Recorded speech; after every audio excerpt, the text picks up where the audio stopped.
Buenos días, hermanas y hermanos. Saludamos a todos de todo el corazón, todos los que se encuentran aquí, los que están aquí como huéspedes. También saludamos a los que se conectaron para escuchar, para oír la palabra del Señor, la cual para nosotros hoy es importante y es esencial. Que el Señor nos bendiga abundantemente por todas partes donde se hayan reunido sus hijos para oír, para escuchar. Quiero decir lo siguiente: hemos cantado ya preciosos cánticos como cantantes, como coro. Y si habéis escuchado bien, dice aquí, debéis haber renacido. Y eso es importante, no de alguna que otra manera, sino que por el Espíritu Santo, por su Espíritu Santo, haber sido lavado, bañado en el baño con agua, siendo santificados y purificados por este baño. Ahí está nuestro escudo, su protección. En la sombra de su cruz está mi salvación. Así lo hemos cantado. También pienso que aquí en nosotros también es vivo esto, que lo hayamos profundizado.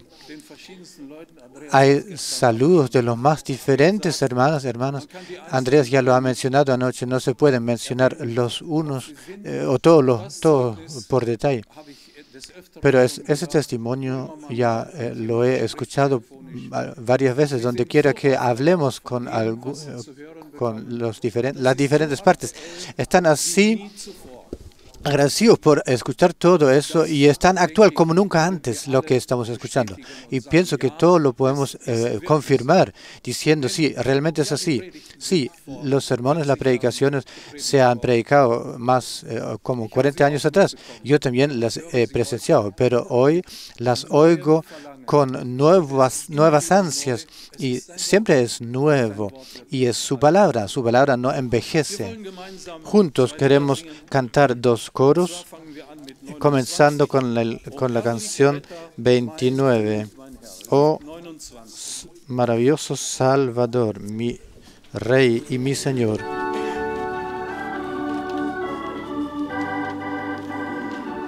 No la traduciré porque esta es muy conocida.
Por segunda canción, cantemos la canción 21. 21. Roca de salvación abierta para mí.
Gracias.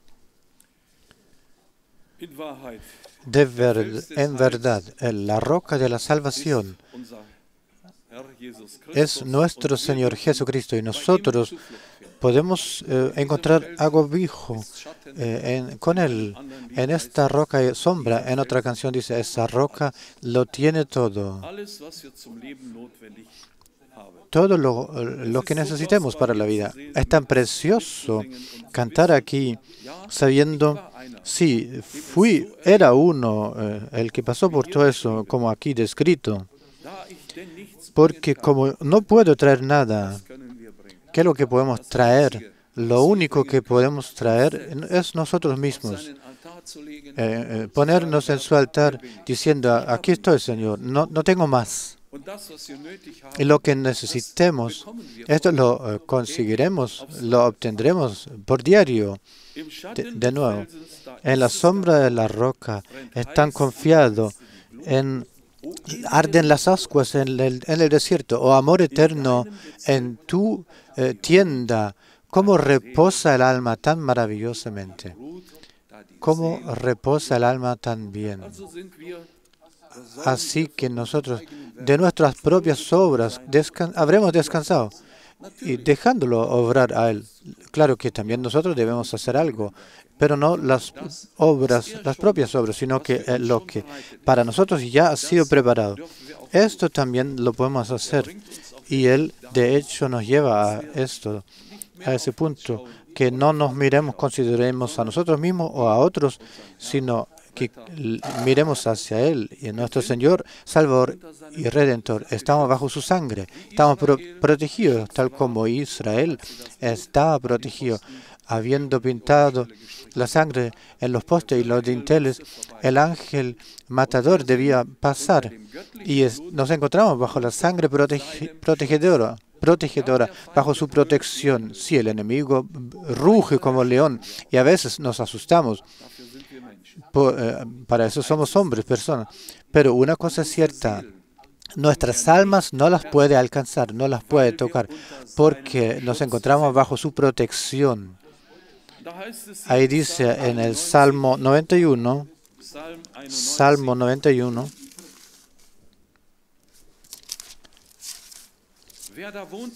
el que habita a la sombra del Altísimo y, y mora bajo la sombra del Omnipotente, dice al Señor, esperanza mía y mi castillo, Dios mío en quien confiaré. Él te libra del lazo del cazador, de la peste destructora. Con sus plumas te cubrirá y debajo de sus alas estarás seguro. Escudo y adarga es su verdad. No temerás del terror nocturno, ni saeta que vuele de día, ni pestilencia que ande en oscuridad, ni mortandad que en medio del día destruya. Caerán a tu lado 1000 y 10.000 a tu diestra, mas a ti no llegará. Ciertamente con tus ojos mirarás y verás la recompensa de los impíos. Porque has puesto al Señor o a Jehová, a Yahvé, que es mi esperanza, al Altísimo por tu habitación. No te sobrevendrá mal, ni plaga tocará tu morada. Pues a sus ángeles mandará cerca de ti, que te guarden en todos tus caminos. En las manos te llevarán, para que tu pie no tropiece en piedra.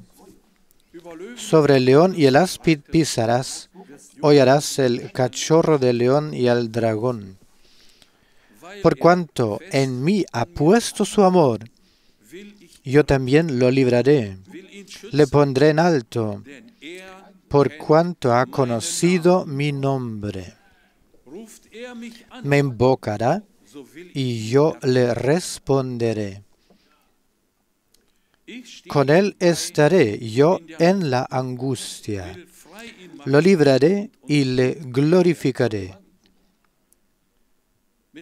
Lo saciaré de larga vida y le mostraré mi salvación. Quiero repetir el versículo 14. Por tanto, en mí ha puesto su amor, y yo también lo libraré, le pondré en alto, por cuanto ha conocido mi nombre, o por cuanto conoce mi nombre. ¿Acerca de quién habla aquí el salmista? Habla de ti y de mí. Y esa afirmación no viene de nosotros, tampoco del salmista, el que escribió este salmo, sino de hecho obrado por el Espíritu Santo, por el Espíritu de Dios, porque nosotros nos aferramos firmemente a nuestro Señor. Él nos salva, Él nos guarda. Y nosotros, por revelación, podemos y conocemos su nombre y también invocarlo. Y esto también ahora lo queremos hacer. Pongámonos de pie para eso, para una oración en conjunto. Padre Celestial, gracias a ti por tu fidelidad y misericordia, también por esta mañana celestial, matinal, por esos coros preciosos, los contenidos maravillosos que hemos cantado. Tú eres nuestro Salvador, nuestro Libertador. Te agradezco de todo corazón por estar bajo tu protección. No había hombre que podía salvarnos, solo tú que has venido, nos has redimido, librado, has perdonado nuestros pecados. Estamos libres y te agradezco de todo corazón, porque en esa seguridad también esta mañana podemos venirnos a ti, acudir a ti con todo lo que nos mueva, sean peticiones o quien quiera que tenga algo en el corazón. Tú lo conoces, lo sabes, y te pido que tú lo oigas y que ayudes. Te agradezco por eso y alabo tu santo nombre.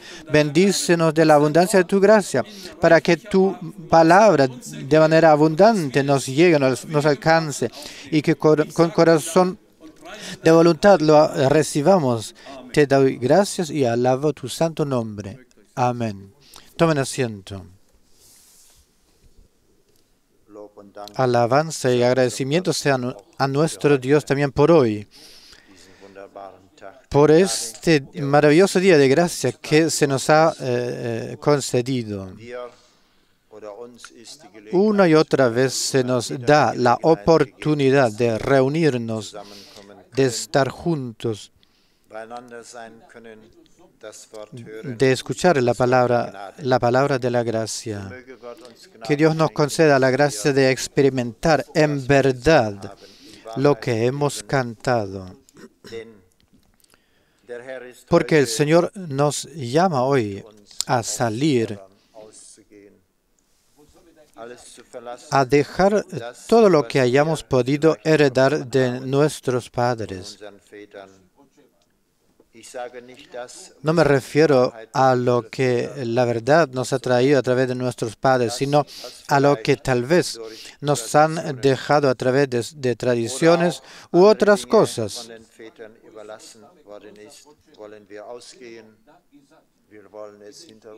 De eso queremos salir, queremos dejarlo atrás y queremos mirar solo a Él, que en verdad puede levantarnos y llevarnos allí. Que ya no miremos a nuestro alrededor como acabamos de cantar, como hizo la mujer de Lot, sino que volvamos nuestros rostros y nuestros ojos solo a Él, el único Dios verdadero y real. Y Él también nos llevará adelante. Creo poderlo decir. Anoche hemos tenido una preciosa velada, una hora. Todos los que estuvimos juntos aquí fuimos testigos de ello y creo que cada hora que pasamos juntos nos resulta cada vez más preciosa, sí, más valiosa, más apreciada. No sabemos cuánto tiempo más se nos concederá esta gracia y esa oportunidad, pero sí sabemos que tenemos el privilegio a través de Jesucristo, nuestro Señor, de entrar con Él. No para confiar en cosas vanas o, si se me permite decirlo, en fantasías, sino como oímos anoche. Queremos tener la palabra pura y única y guardarnos por ella. Así pues, que Dios nos conceda gracia también esta mañana, antes de orar a nuestro Señor y Salvador, a nuestro Redentor, que nos ha librado y comprado. Y quisiera leer una palabra de Hebreos, capítulo 10, versículo 19. Aquí Pablo se dirige a sus contemporáneos. Hoy la misma palabra o el mismo espíritu que habló por medio de Pablo habla a nosotros, a ti y a mí. Habla aquí, dice Hebreos 10, 19. Teniendo pues, hermanos, la alegre confianza de entrar en el santuario por la sangre de Jesús. Este es el camino nuevo y vivo que Él nos ha abierto a través del velo, es decir, a través de su carne. Y puesto que tenemos un gran sacerdote que está puesto sobre la casa de Dios, entremos con corazón sincero, en plena certidumbre de fe, purificados de mala conciencia por la aspersión de los corazones y lavados los cuerpos con agua pura. Mantengámonos firmes en la confesión de nuestra esperanza, porque es fiel el que prometió. Y cuidémonos también unos a otros para estimularnos al amor y a las buenas obras. No descuidemos nuestras asambleas, nuestras congregaciones, como algunos lo tienen por costumbre, sino que nos animemos unos a otros, tanto más cuanto veamos que aquel día se acerca.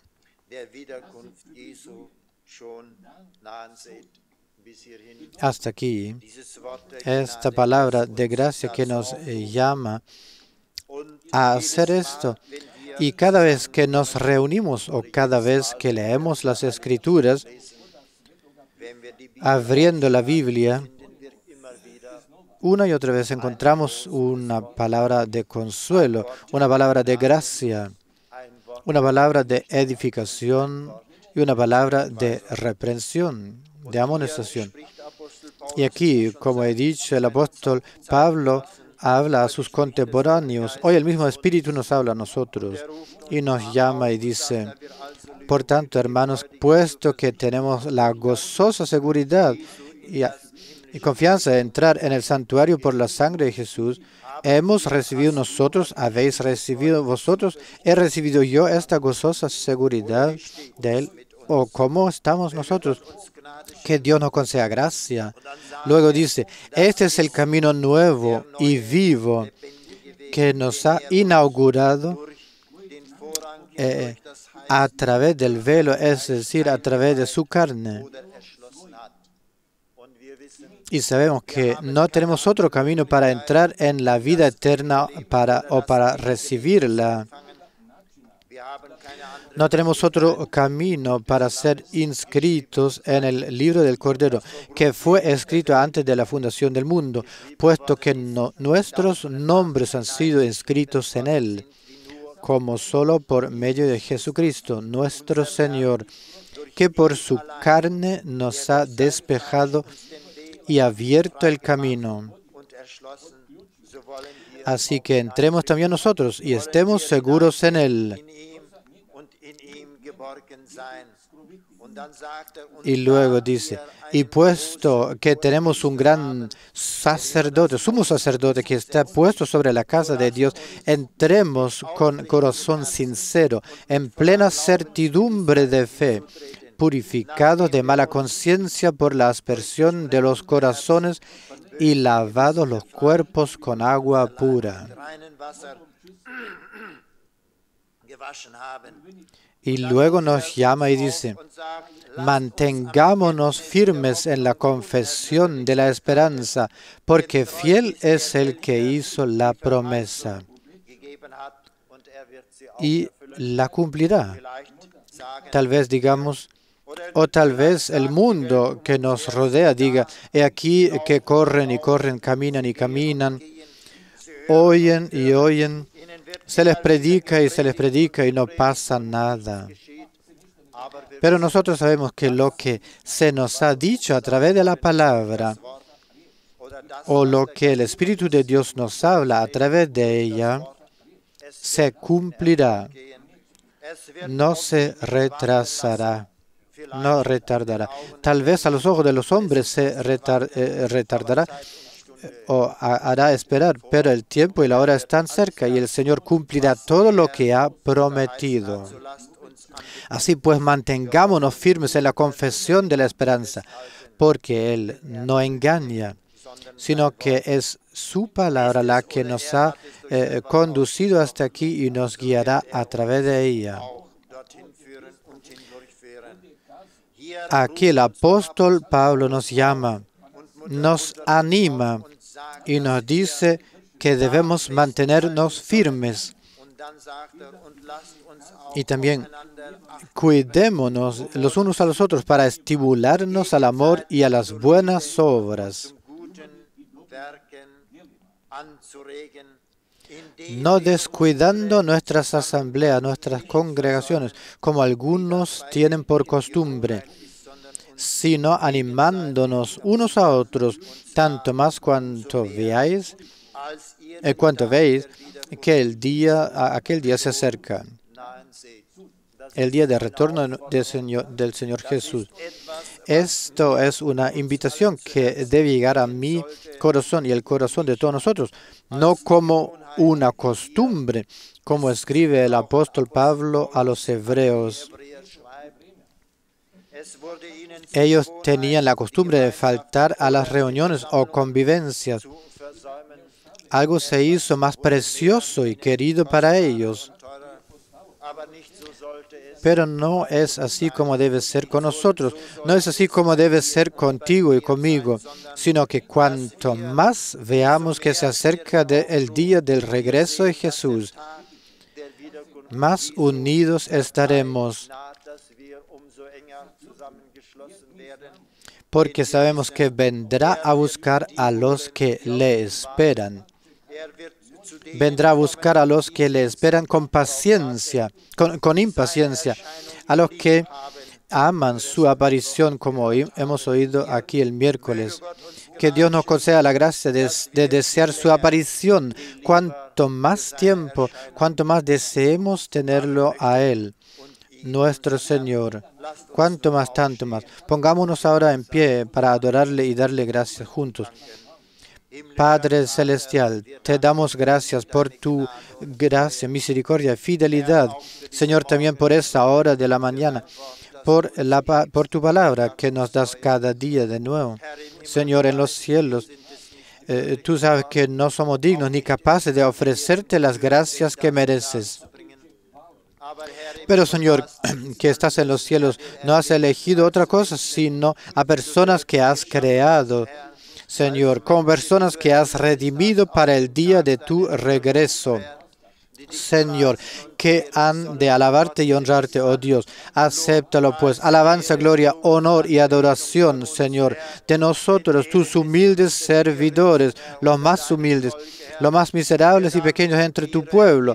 Te damos gracias, Señor Jesucristo, porque por ti, Señor Jesús, por tu sangre, por tu muerte, por tu sufrimiento, por tu cuerpo, podemos entrar en el santuario, oh Dios. Alabado seas por habernos allanado el camino, Señor. Bendícenos esta mañana y danos tu palabra para glorificar tu nombre. Amén. Amén. Nos sentamos. Eso fue el hermano Schmidt. Ahora el hermano Frank.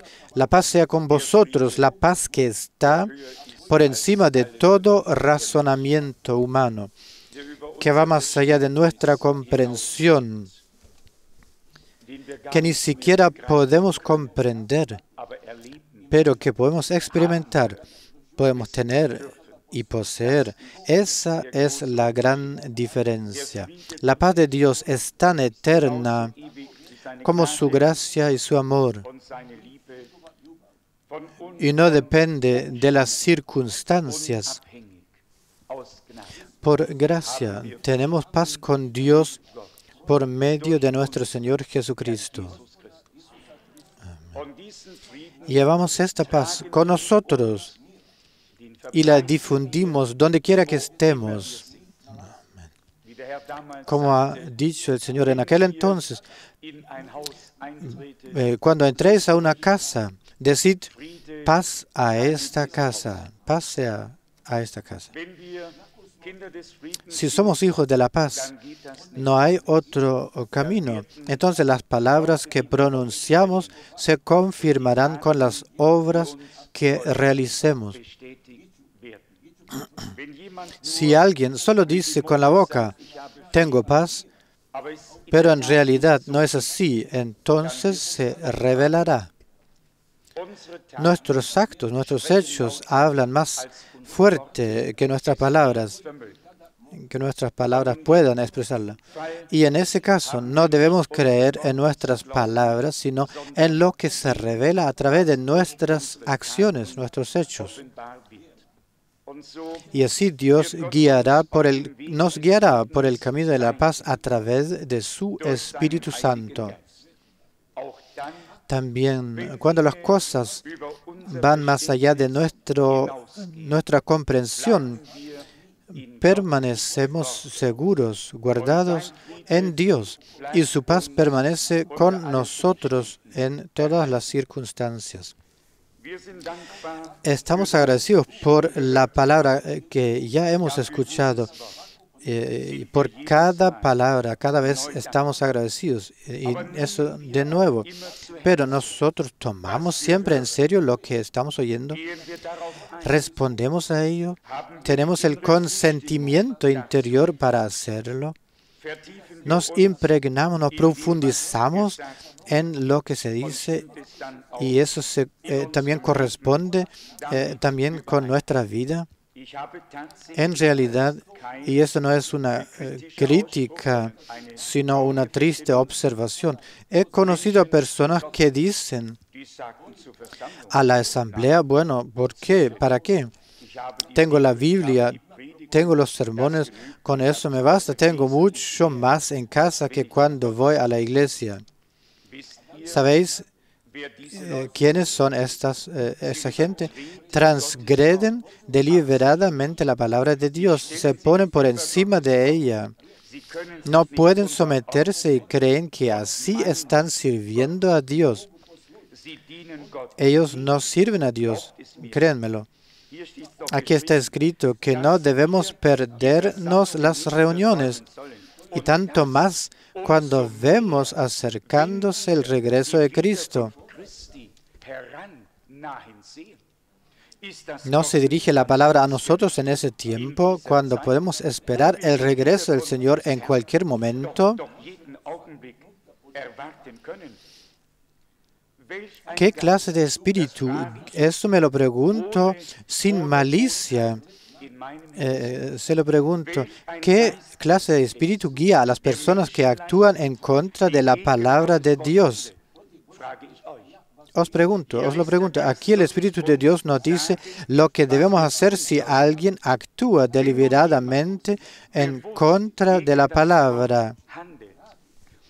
Entonces, ¿bajo qué espíritu está? Puede buscar 1000 excusas, pero no lo justificarán. La palabra de Dios sigue siendo la palabra de Dios y es vinculante para todos los que quieren comparecer ante Dios. No hay atajos, no hay excusas, no hay nada. Dios ha hablado y por lo que debemos inclinarnos ante ella. No era mi intención, se ha leído aquí, pero y sabéis lo que dice el siguiente versículo, justo el versículo siguiente. Porque si pecamos voluntariamente después de haber reconocido la verdad, ya no queda más sacrificio por los pecados. Una persona que transgrede voluntariamente la palabra de Dios y el mandamiento de Dios, después de haber reconocido la verdad y saber exactamente lo que Dios dijo y exigió, está en un camino muy peligroso.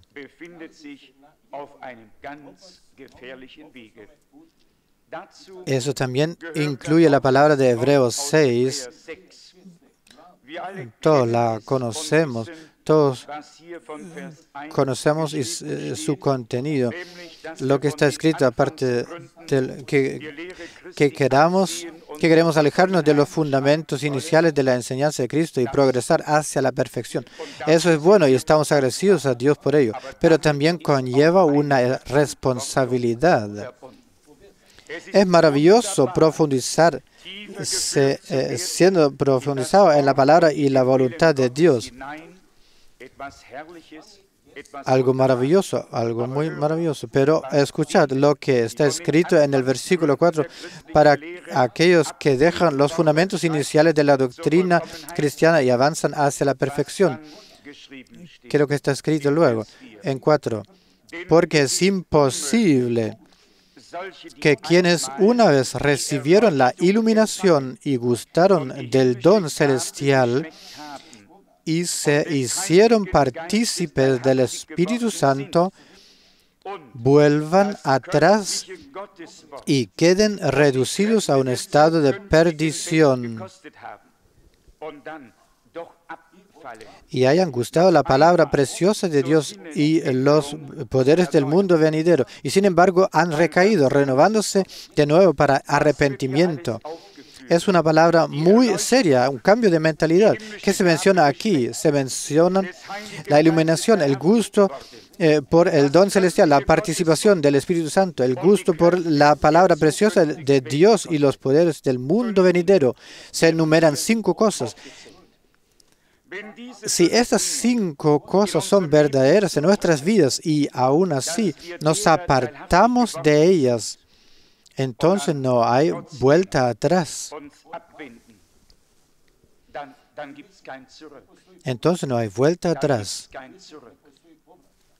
Se trata de la palabra de Dios, y la palabra de Dios es santa, tan santa como Dios mismo. Y si el Señor estuviera delante de nosotros y dijera una de esas palabras, ¿cómo calaría hasta los tuétanos y los huesos? Nos sacudiría, nos golpearía hasta la médula. De la misma manera, cada palabra de Dios debe impactarnos ahora. Quien se coloca por encima de la palabra de Dios tenderá a juzgar a los demás sin someterse al juicio de dicha palabra.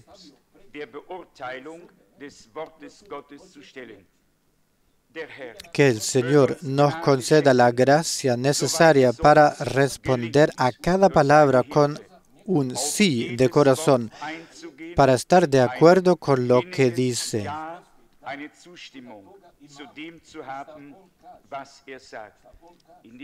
En la palabra de Hebreos 10, inmediatamente antes, habla de la nueva alianza, del camino nuevo y vivo.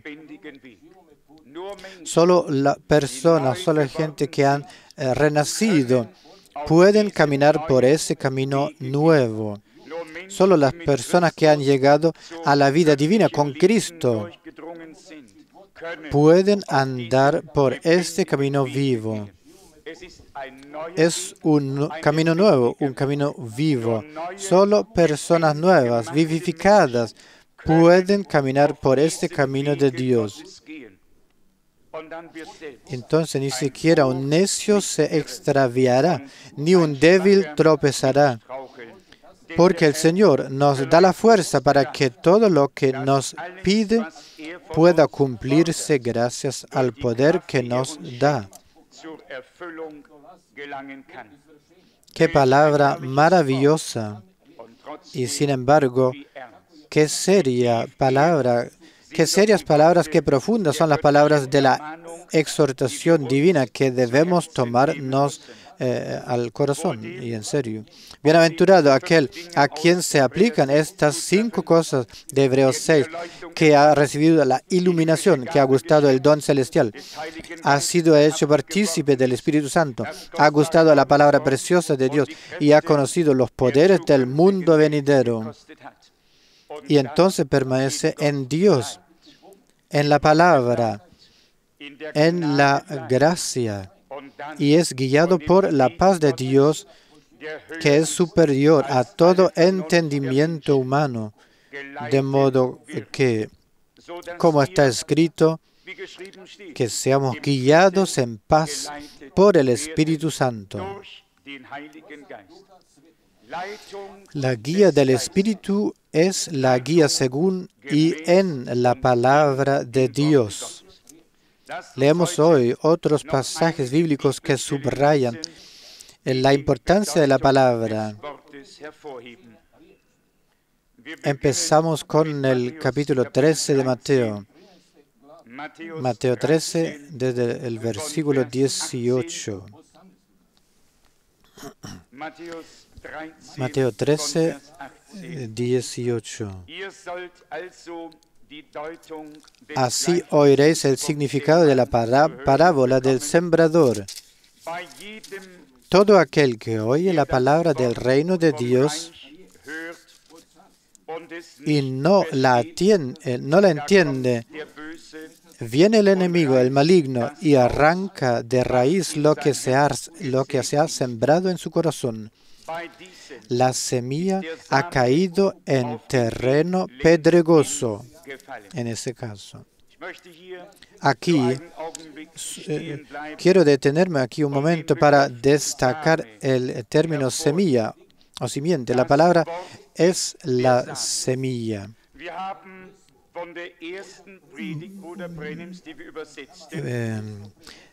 Para el primer sermón del hermano Branham que hemos traducido, escogimos el título La palabra de Dios es la semilla, la simiente original. Cada semilla debe trae según su género, su naturaleza, pero debe haber sido sembrado en el suelo adecuado para que sea humedecido, para que pueda brotar y dar fruto. Pero la palabra de Dios es la semilla. Nada más. La palabra de Dios, a partir del versículo 20 dice, pero donde la semilla,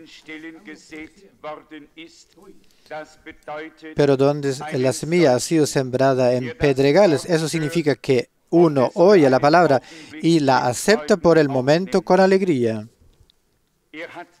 pero no tiene raíz en sí, sino que es de corta duración. Es hijo del momento. Entonces, cuando le llega la tribulación o la persecución a causa de la palabra, se extravía inmediatamente. O luego tropieza. Aquí tenemos la segunda categoría. Las personas que escuchan la palabra, pero no echan raíces, que no se establecen ni se fortalecen lo suficientemente, son descritas aquí como hijos del momento. Pero hijos de Dios no son hijos temporales, sino que han recibido la vida eterna y por tanto deben vivir para siempre por la gracia de Dios. Pero también hay quienes son hijos del momento. Oyen la palabra, pero no echan raíces, no están cimentados, no son cimentados lo suficientemente, no se profundizan, no se fortalecen. Y cuando llega la primera prueba, cuando sopla la primera tormenta, caen porque no estaban cimentados con suficiente firmeza. ¿De qué sirve la semilla más preciosa si no puede dar fruto? En 22 dice,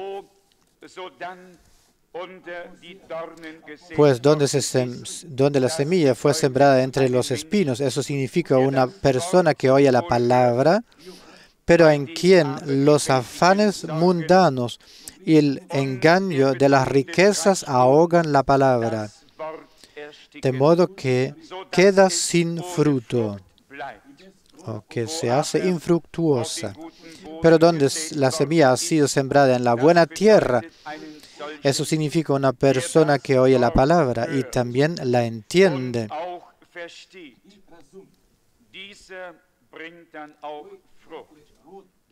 Entonces también él da fruto y el uno da 100, el otro 60 y el otro 30 veces. Hemos visto las tres primeras. La palabra sigue siendo la palabra sigue siendo la semilla, pero no puede producir el fruto divino, la confirmación, la vida, todo lo que le pertenece a eso. No lo puede traer si una de las condiciones no se cumple y los obstáculos se interponen en el camino, como las preocupaciones de la vida y todo lo que pertenece a eso. Por eso es sofocada la palabra. Es decir, y pienso que si hoy tenemos que ponemos nuestras manos al corazón, admitiendo abiertamente que la palabra no ha producido el fruto que nosotros, y al menos lo que Dios puede esperar, entonces tenemos que buscar y encontrar nuestra condición en algún lugar de esta lista de las tres primeras cosas. Porque la palabra de Dios no puede volver vacía. La palabra de Dios lleva en sí el germen de la vida. Si ha sido plantada en el suelo del corazón y no tiene que moverse entre espinos y maleza, sino que puede crecer libremente. No es una planta de invernadero, sino que surge realmente y germe en naturaleza áspera, entonces crecerá y florecerá. Dios quiere hacer de nosotros personas tales en las cuales su palabra es simiente divina, donde cada promesa es una simiente de Dios que tomamos en nosotros y esperamos que brote, que dé fruto y se realice.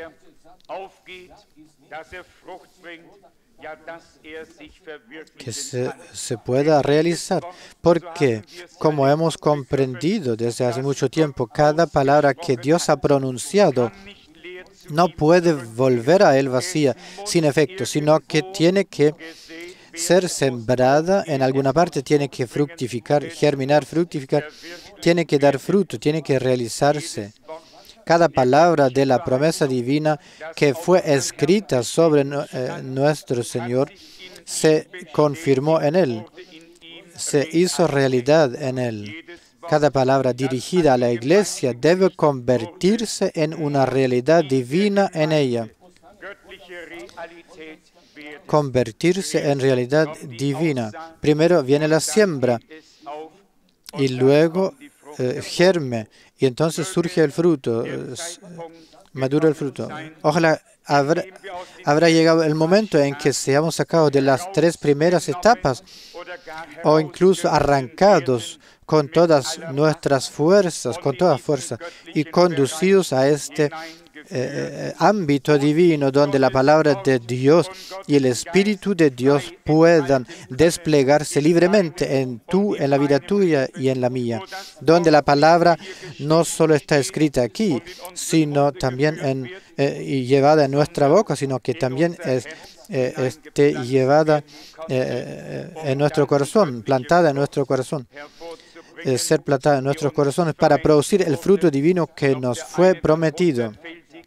Y si uno da el 100 o el otro 60 o 30 veces por uno, nos dé lo mismo.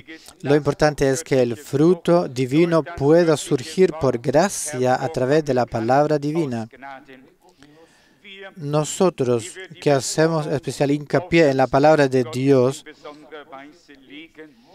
debemos asegurarnos de que no solo la oigamos, sino que realmente pueda arraigar y moverse en un corazón en el que pueda desplegarse y dar fruto para gloria de nuestro Dios. ¿De qué sirve el árbol más hermoso si no da fruto? Entonces viene el Señor y dice, cortadlo. Pero Él da la promesa en Juan 15, como el Padre me ha amado, así también yo os he amado. Permaneced en mi amor. Toda rama que dé fruto en mí, Él la limpiará para que dé más fruto. Hemos centrado nuestra atención en la palabra de Dios. Dios lo ha dispuesto así y ninguno de nosotros lo ha hecho. Ciertamente no es el resultado de una decisión humana, sino divina. No olvidaré ese día en toda mi vida. He olvidado muchas cosas, tal vez cosas de los últimos tiempos que ya no me son familiares, pero nunca olvidaré el día en que aquella voz poderosa del Señor dijo, te enviaré a otras ciudades a proclamar mi palabra. No la voy a olvidar. Esa es la misión, esa es la tarea que Dios ha dado, encomendado. Y una persona designada para esta tarea no puede eludirla, no puede esquivarse. Y por eso, porque la tarea consiste en proclamar la palabra, no la interpretación, sino la palabra misma, y sembrarla como simiente original. El enemigo ha desatado toda su furia y ha hecho todo lo posible para hacer lo imposible. Pero no solo cantamos, creemos que Jesús es el vencedor. Y creemos que Dios tiene la última palabra y la hablará. Creemos que Dios puede resucitar de entre los muertos y creemos que todo lo es posible con Dios. No podemos hacer otra cosa.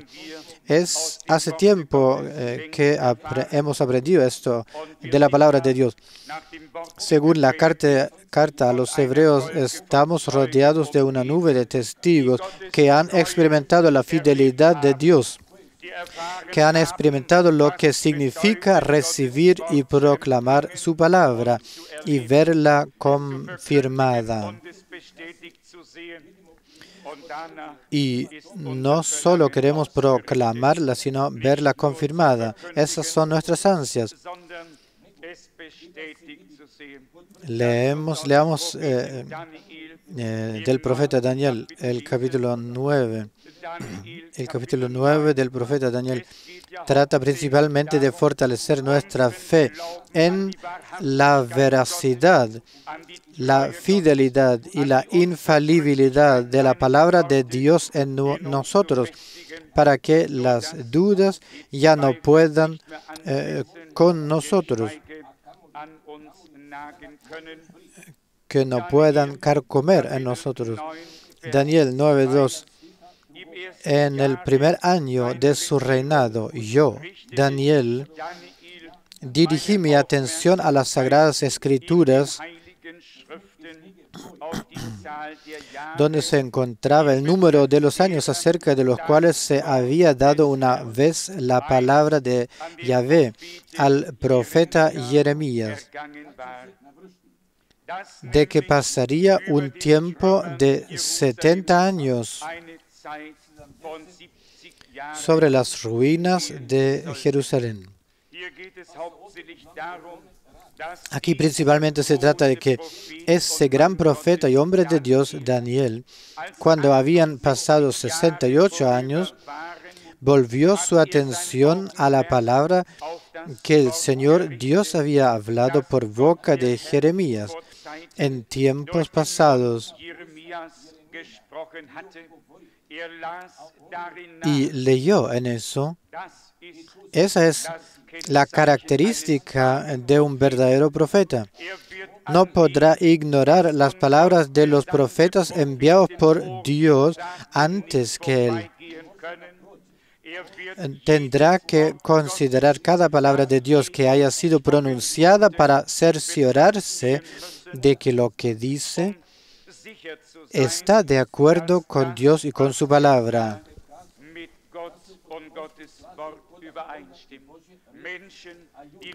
Personas que solo dicen Dios me ha revelado y el Espíritu me constriñe y urge, pero los que no pueden poner el dedo en la palabra de Dios deben permitir que se les diga cuál es el Espíritu que los urge. Está abierto hasta que un hombre de Dios pueda poner su dedo en la palabra de Dios diciendo, aquí está escrito y así se cumple.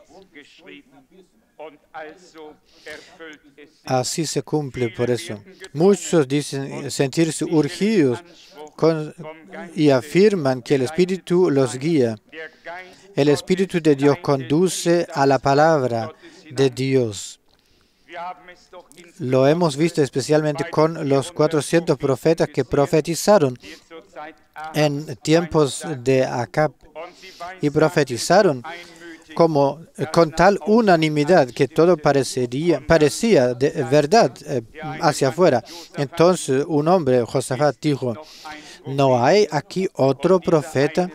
Y ese único profeta recordó lo que Dios había dicho por boca de Elías. Y de la misma manera, él también habló de acuerdo con la palabra que había ido delante de él por el Espíritu de Dios a través de la boca de Elías. Era un acuerdo. Creo que es en Jeremías en el capítulo 25, donde el Señor había anunciado a través de ese profeta cuánto tiempo duraría. Y entonces, cuando el cumplimiento estaba a punto de cumplirse, ese hombre de Dios leyó para averiguarlo.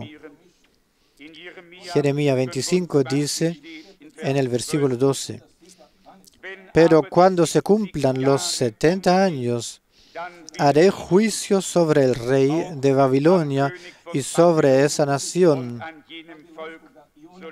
Eso es lo que dice el Señor.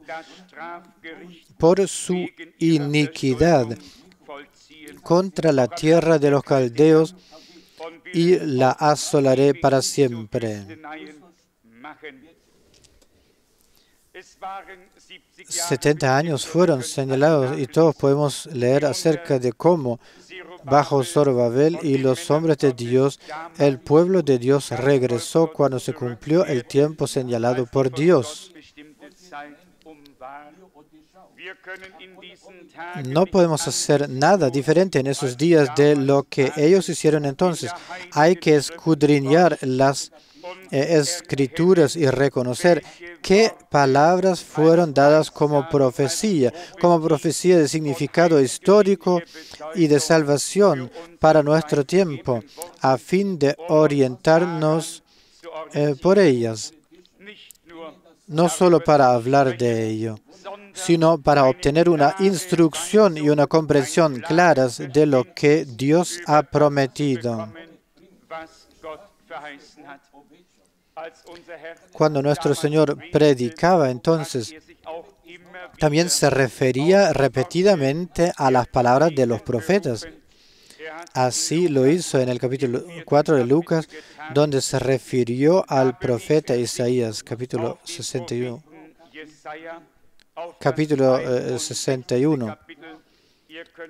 Todos podéis leerlo sin que yo lo lea aquí.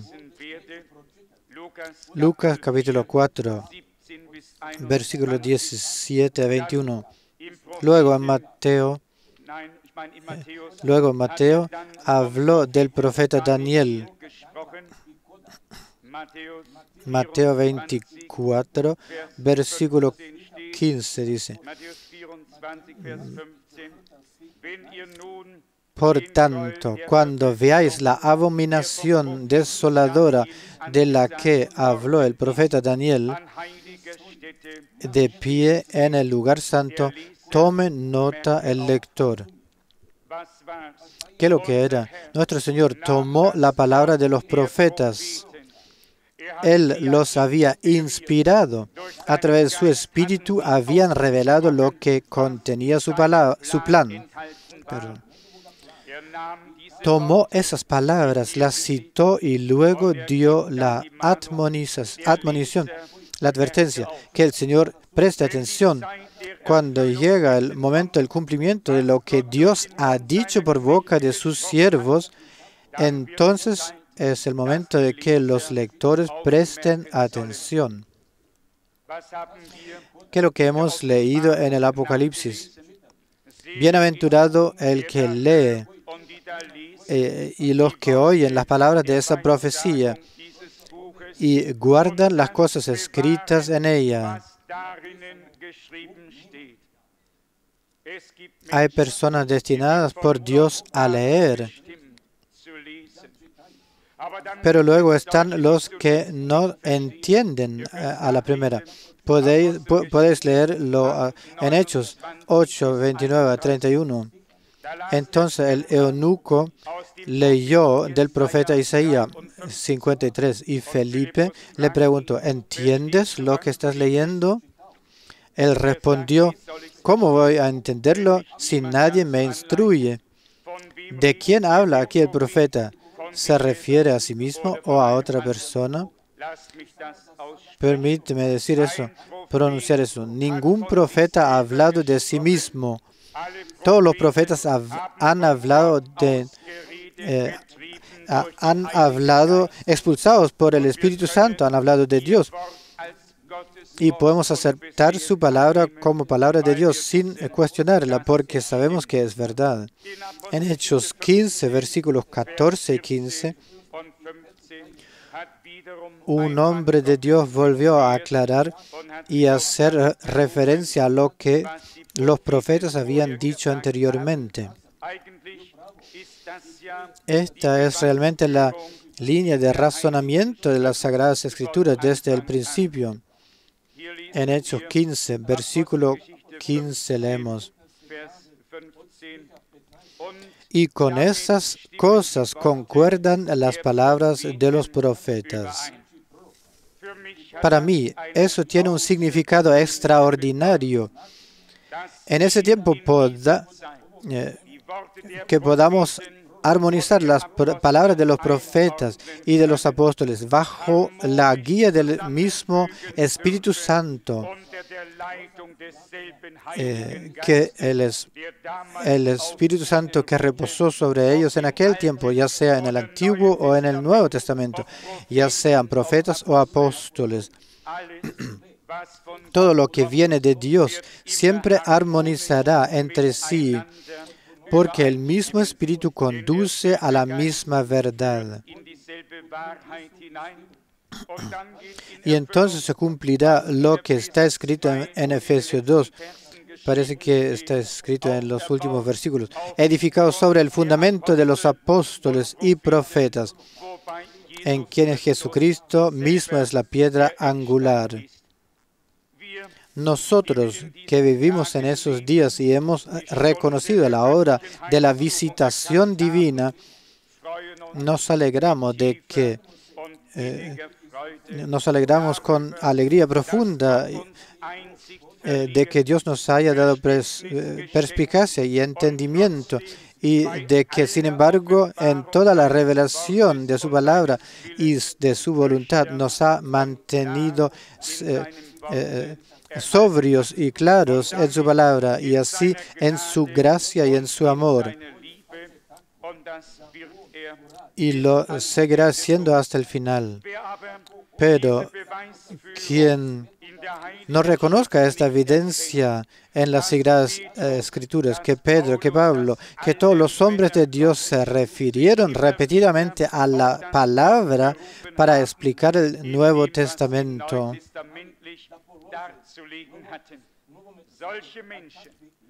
o para explicar lo que tenían que explicar en el Nuevo Testamento. Tales personas que no reconocen ni ven la conexión entre el Antiguo y el Nuevo Testamento encontrarán difícil reconocer la hora y la visitación divina y clasificar bíblicamente las promesas dadas para ese tiempo. Ahora pienso en el capítulo 17 de Mateo, una declaración muy clara que todos conocemos y que, sin embargo, para algunos sigue siendo un obstáculo porque tratan de explicarla no por el Espíritu, sino por la letra.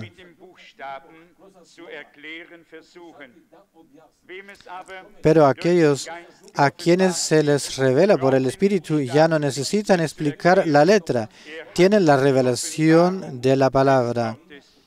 Mateo 17, versículo 11 dice: Él les respondió: sin embargo, Elías vendrá y restaurará todo a su lugar. Si queréis hacer el paralelismo, aquí se hace referencia a los dos últimos versículos del profeta Malaquías y no al versículo 1 de Malaquías 3. Pero la profecía a veces está tan estrechamente relacionada que realmente hay que tener un ojo de águila, sí, un ojo ungido, para poder ver divinamente, reconociendo divinamente. Les dio por respuesta, le preguntaron de antemano, tal vez lea también el versículo 10. Entonces los discípulos le preguntaron: ¿cómo pues pueden decir los escribas que Elías tendrá o tiene que venir primero? Él les respondió: Elías vendrá, sí que vendrá, y lo arreglará todo, y lo volverá a poner todo al estado adecuado. ¿Cuántos están convencidos de que esta palabra está en el tiempo futuro? En ese versículo el Señor Jesús no se refería a lo que ya había sucedido. Eso viene en el siguiente versículo. Aquí puso en el candelabro que Elías vendrá y restaurará todas las cosas y lo pondrá a su debido estado. Si se hubiera referido a Juan con ese versículo, entonces habría tenido que ponerlo en el pasado. lo hizo con el siguiente versículo. Pero yo os digo que Elías ya ha venido y no le reconocieron, sino que le trataron fatal, hicieron como les complacía.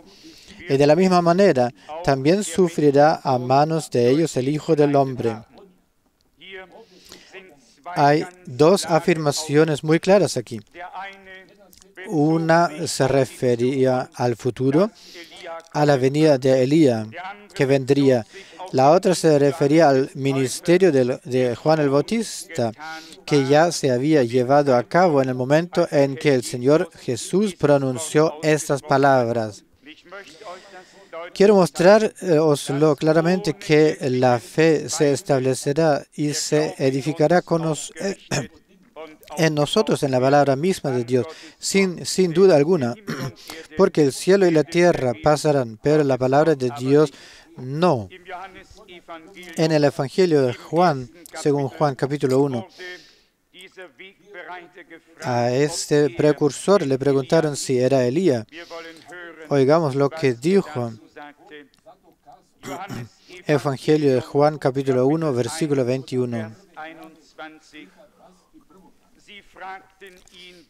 Continuaron preguntándole, entonces, ¿qué es lo que eres tú, Elías? Él respondió, no, no lo soy.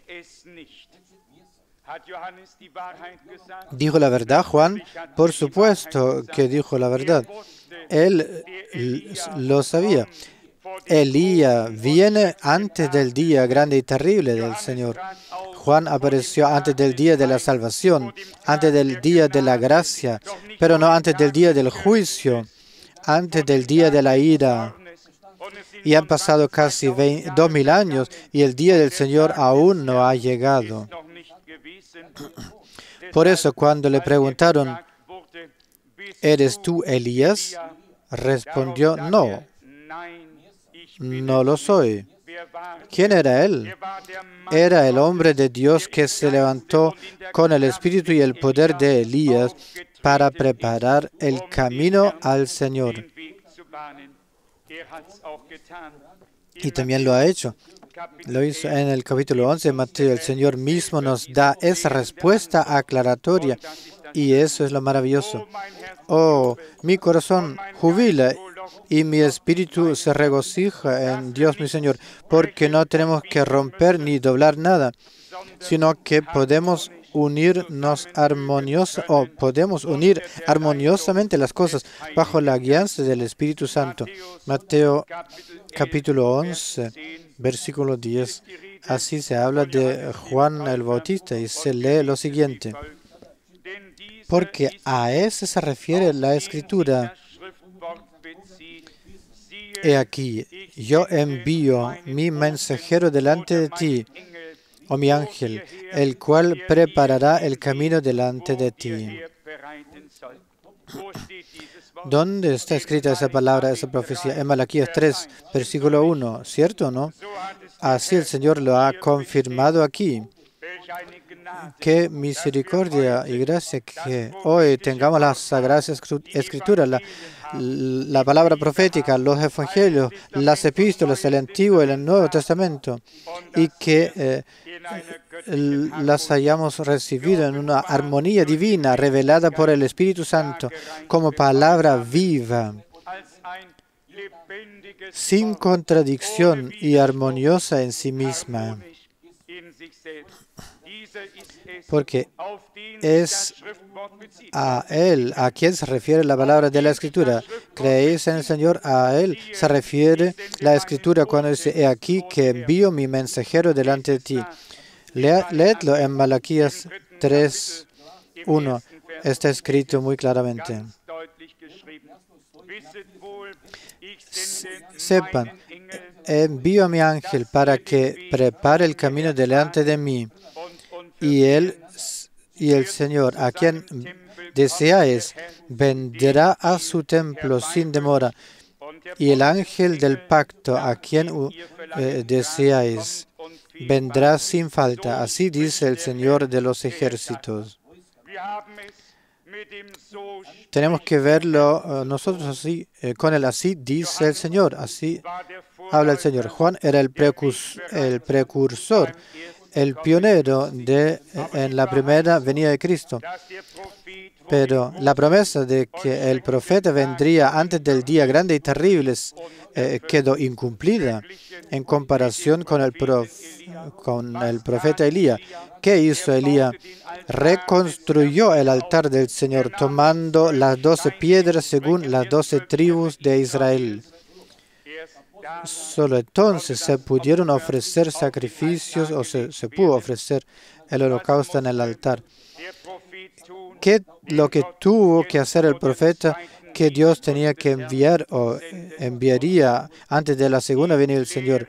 La enseñanza de los 12 apóstoles, la enseñanza pura con la que está coronada la iglesia del Nuevo Testamento. Y si alguien todavía no ha entendido Apocalipsis 12, permítanme decirlo hoy.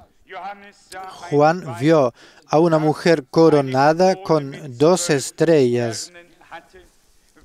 Mujer significa iglesia. La iglesia del Nuevo Testamento está coronada con la enseñanza de los 12 apóstoles. Por eso los nombres de los 12 patriarcas y de los 12 apóstoles siguen escritos en las columnas y en las entradas de la Nueva Jerusalén, según el Apocalipsis 21. Con Dios todo debe encajar, como ya hemos dicho, tanto el Antiguo como el Nuevo Testamento. Aquí el Señor dio la respuesta. Ni tú ni yo necesitamos darla, solo debemos o necesitamos creerla de corazón, no teniendo contradicción interior. Y entonces Dios nos revela su palabra y su voluntad.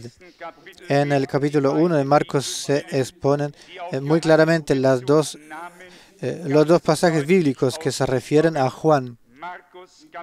Marco 1, 1 a 3. Aquí se escriben y pronuncian ambos pasajes bíblicos.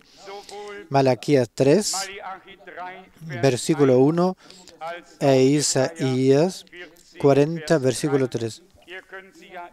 Podéis leerlo en silencio mientras escucháis. Aquí tenemos el testimonio de los hombres de Dios y de Jesucristo. Aquí hombres han hablado y escrito bajo la guía del Espíritu Santo, exponiendo lo que ya se ha cumplido y ofreciendo la perspectiva de lo que aún debió cumplirse. Y podemos vivir por gracia nosotros en esos días en que todo eso se está cumpliendo. Pedro lo señaló muy claramente en su sermón de Hechos 3, como también sucedió en ocasiones posteriores.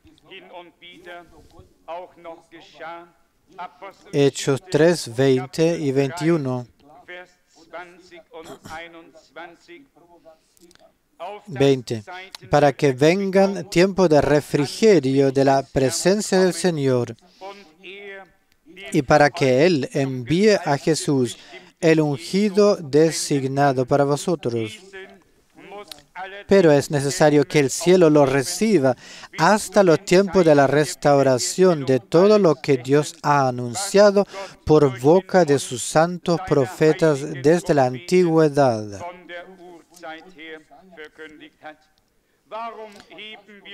¿Por qué insistimos tanto en esos pasajes bíblicos? Porque están destinados a nosotros y se cumplirán en este tiempo. Al fin y al cabo, Jesús no puede volver según esa palabra hasta que todo lo que Dios ha proclamado por boca de sus santos profetas desde tiempos inmemoriales, haya sido restaurado a su estado adecuado. Muchos esperan el regreso de Jesucristo, pero no reconocen que Dios tiene un plan y que envió a sus siervos y profetas desde antiguo. Y por supuesto, también se pueden sacar del contexto las Sagradas Escrituras y referirse a Hebreos 1, porque allí está escrito que Dios habló por medio de los profetas de diversas maneras antes de los siglos.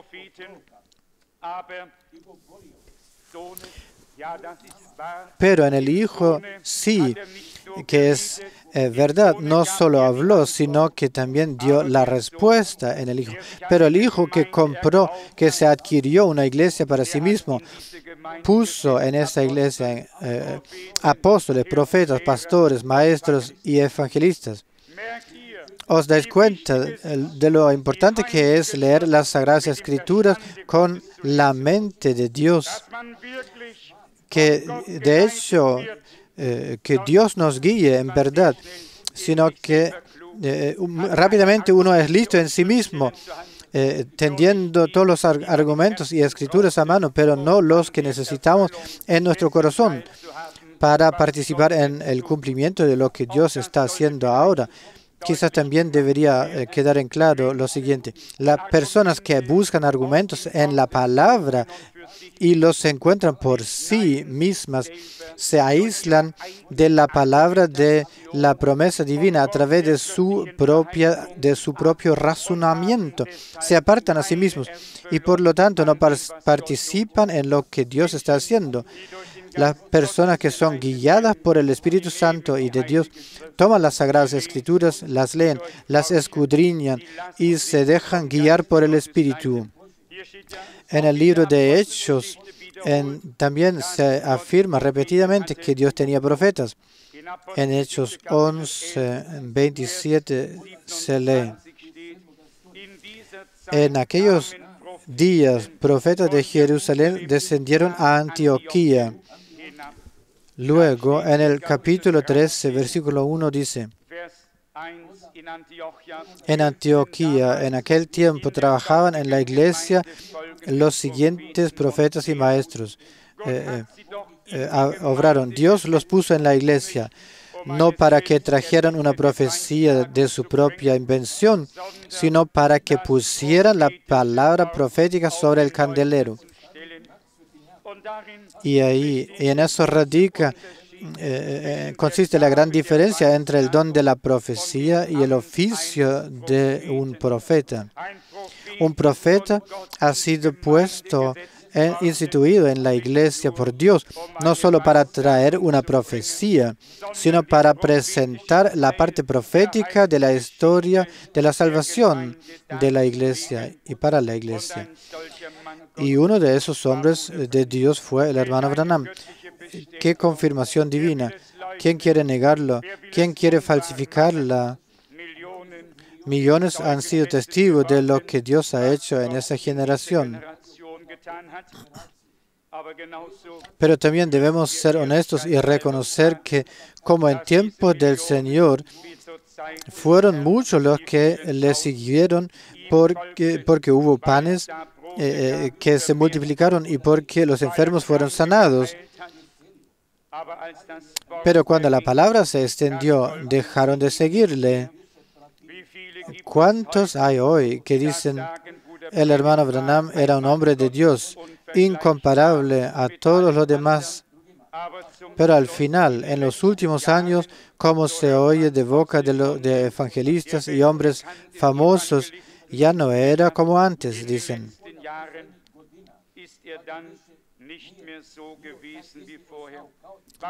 ¿Qué podía hacer él ante el hecho de que a partir de 1963 comenzara una nueva fase, se abrieran los sellos, salieran a luz cosas secretas y él mismo se sorprendiera y dijera en un sermón: Señor, ¿qué has hecho?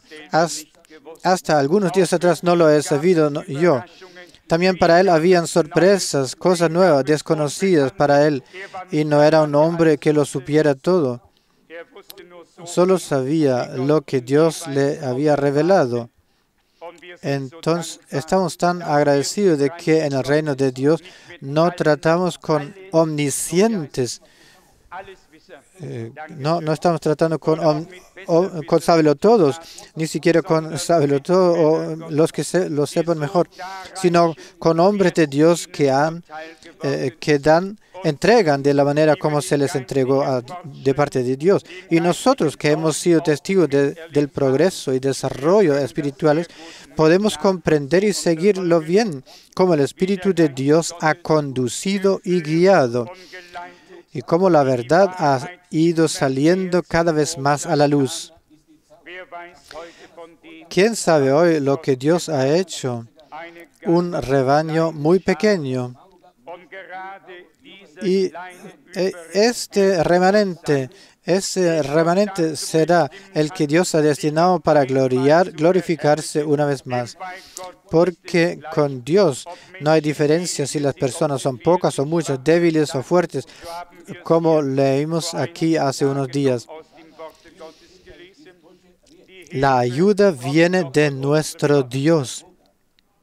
Y el Señor es capaz de hacer mucho de poco, o con poco puede hacer mucho. Y cuanto menos pensemos en nosotros mismos y más útiles nos consideremos, más útiles podremos llegar a ser en sus manos. Una persona que se sienta capaz de servir a Dios porque confía en su poder, en el poder de sí mismo, debería saber hoy que es absolutamente adecuada la persona para ello. Solo una persona que puede decir con la mayor convicción: oh Dios mío, no sirvo para nada, no estoy capacitado, no puedes utilizarme en absoluto. Esa persona que puede decir eso con un corazón sincero ante Dios y no solo ante la gente, puede estar cerca de ser llamada la persona por el Señor. Quien puede hacerlo todo por sí mismo y piense que puede hacerlo, no está en la lista para ser usado, instituido por Dios. Volvamos al tema que nos ocupa esta mañana. Dios envía una palabra para sanarnos. Dios envía a sus siervos y profetas tarde y temprano. La palabra no quedará en la arena disipada, sino que caerá en los corazones. Pero los corazones no deben ahogarse con las tres cosas mencionadas en Mateo 13, para que la palabra no se ahogue, sino que traiga fruto y salga para confirmar lo que Dios ha dicho en su palabra. Y eso es lo que estamos esperando en esos días. No esperamos un nuevo mensaje, no un nuevo mensajero, una nueva interpretación o una nueva revelación. Solo esperamos una cosa: que Dios armonice todas las palabras y todas las cosas que ya nos han sido dadas para introducirnos en su plan como un cuerpo. Como también intentamos decir anoche, basándonos en la palabra del Antiguo Testamento, la gavilla de primicias fue tejida ante el Señor. Los tallos individuales no permanecieron por sí mismos, sino que fueron entretejidos unos con otros. Dios quiere hacer lo mismo ahora. Una iglesia, una congregación, que no sea una que vaya aquí y otra que vaya allá, una que corre tras esto y otra que corre tras aquello. Uno dice: aquí está Cristo, el otro dice: aquí está, allí está. No, sino una iglesia que pueda decir desde el corazón: Cristo es la palabra. No está aquí ni allí, sino que está y permanece en su palabra. Y las personas que están en Él permanecen en su palabra. Según lo que Él mismo dijo en Juan 15, si permanecéis en mí y mis palabras permanecen en vosotros. Eso es lo principal que está de lo que se trata en esos días. Dios ha enviado un mensaje glorioso. Puede parecer un poco confuso para algunos, pero permíteme decirlo en claro también. Si hay confusión y ambigüedad o enredo en alguna parte, eso no proviene de Dios, ni de la palabra, ni del Espíritu de Dios. Proviene de personas que intervienen en la causa de Dios sin autorización, que quieren servir a Dios sin haber sido ordenados para ello.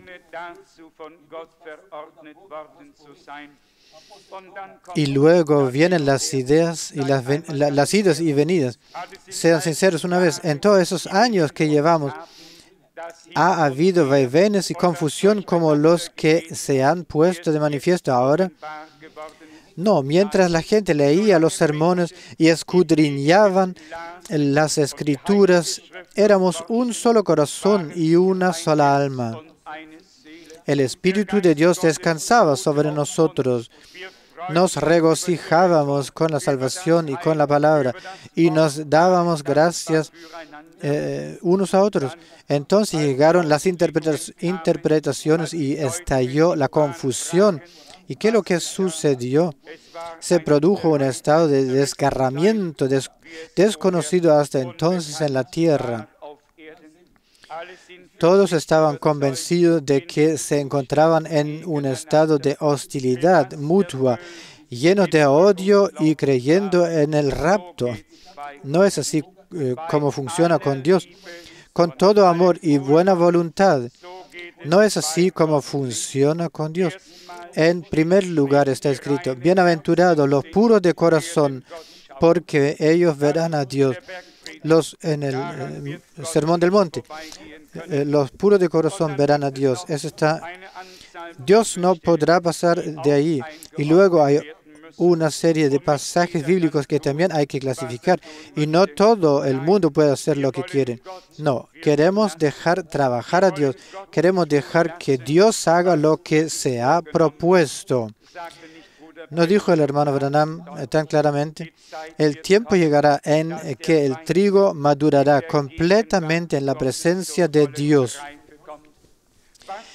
¿Qué más puedo hacer con el trigo? El trigo sigue siendo trigo.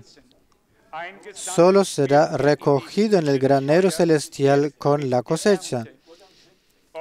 Y no seré yo quien lo recoja, sino que cuando llegue el momento, será por orden de Dios.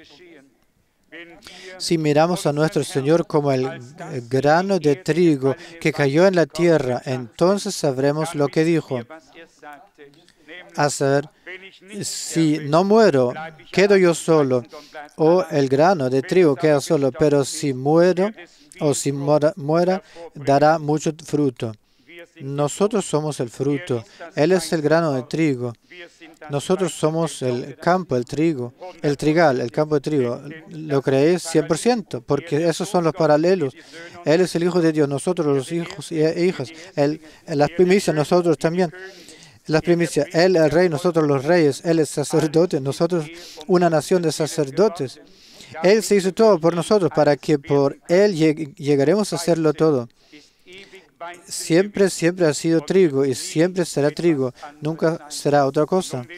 Y no debemos preocuparnos por el trigo, pues será llevado al granero celestial en el momento oportuno. Pero con Dios todo tiene su hora, no como nosotros queremos ni cuando nosotros queremos, sino como dijo el Señor en aquel tiempo. Todavía no ha llegado mi hora, pero cuando haya llegado, entonces ha llegado, entonces nos damos cuenta, entonces el agua se convierte en vino, entonces suceden milagros y las señales, entonces se cumple la palabra de Dios. Pienso, hemos obtenido la fe por la palabra de Dios, igual que se preparó una novia en la primera venida de Cristo y Juan pudo decir, el amigo del novio oye el regocijo de la novia y su gozo es ahora completo. Él debe aumentar y yo disminuir. Y dijo, el que tiene a la novia, ese es el novio, pero el amigo del novio se queda y oye el regocijo de la novia. Podemos discernir eso con la ayuda de Dios. Incluso los más grandes hombres de Dios solo eran amigos de Dios. Como está escrito, Jesús mismo lo dice, ya no los llamo siervos porque el siervo no sabe lo que hace su Señor. A los que llamó, vosotros sois mis amigos y por eso os lo he dicho todo. Dios el Señor llamó a Abraham su amigo y le reveló todo. Claro que era profeta, también era amigo de Dios. Ojalá pudiéramos llegar a serlo todo. Hijos e hijas de Dios, amigos de Dios, una nación de reyes, una nación de sacerdotes, gentes que va con Dios, gente que van con Dios, perdón. Para terminar, vuelvo a decir que también me concierne a mí, como me lo recuerdan, porque puede que también me convierta, que seamos mencionados de Mateo 13, donde la palabra de Dios sea sembrada, pero no puede salir, no puede dar fruto, no puede llegar a fructificar. Que Dios nos conceda gracia de ser sacado de esos ámbitos, de ser bajo el sol de la justicia en un suelo de corazón, siendo recibido como siendo un suelo maduro en el cual la palabra de Dios pueda caer para avivificar la palabra de Dios en nosotros, para llegar a madurar, para desplegarse y para la confirmación hasta que veamos cumplidas las promesas finales. Dios es fiel, lo ha prometido y lo cumplirá todo. Aleluya. A su maravilloso y glorioso nombre.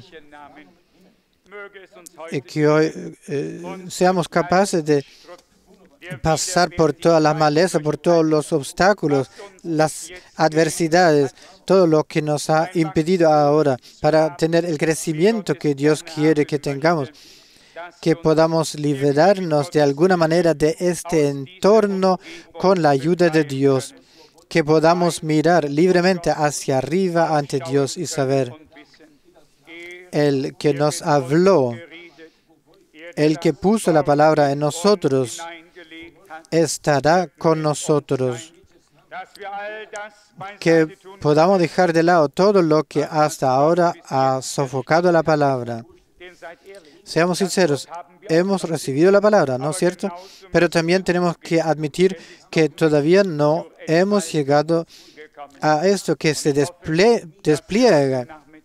Y espero que esta tarde, esta tarde podamos mostrar cómo se desarrollará por la gracia de Dios. Nuestro Señor es fiel.